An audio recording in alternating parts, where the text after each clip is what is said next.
Eta for giving my daughters 1 week to leave my house after what they did to their half-brother. I have 2 daughters, both over 20. They graduated college and moved back in with me because they couldn't find a job. The house is my late husband's house, Robert. For context, their dad and I got divorced 9 years ago. I got remarried to Robert and had my 7-year-old son, Tom.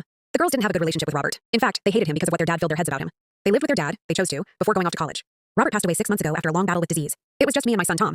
The girl's dad got remarried last year, and the woman is basically a witch. That's why the girls stopped visiting there. They lived in a rental apartment during college, and their dad used to pay for rent, but stopped after his wife fought with them. The girls couldn't get a job to pay for rent, and asked if they could move in with me and Tom for a while. I, of course, said yes, although I knew how they felt about Tom. They moved in, and they were nice to Tom but also distant 2 days ago. I hadn't expected and needed to leave the house. Tom was in bed all day because he was sick, and I asked the girls to look after him for 2 HRs till I got back. Left quickly, then an hour later, I got a text from Tom asking me to come home because he threw up again in his room.